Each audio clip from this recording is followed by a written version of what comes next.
প্রিয়াঙ্কার বাড়িতে ঝুলন উৎসব 2024 16ই আগস্ট ঝুলন উৎসব।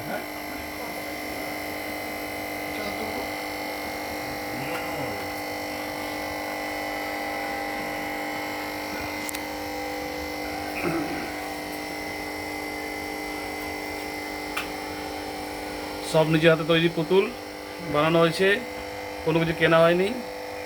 বাড়ির যা কিছু ছিল সেইগুলোকে হাতিয়ার করে বানানো হয়েছে। যেগুলো পরিত্যক্ত জিনিস ছিল সেইগুলো দিয়ে এইগুলো করা হয়েছে। দেখুন কেমন লাগছে।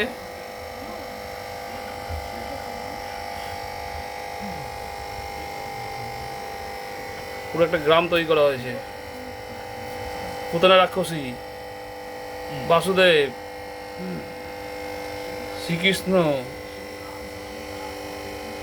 তারপরে সখী, তারপরে গরুর গাড়ি, তারপরে কুড়ে ঘর, সব কিছু বানিয়েছে। কুয়ো, পাতকুয়ো, ছাগল খাচ্ছে।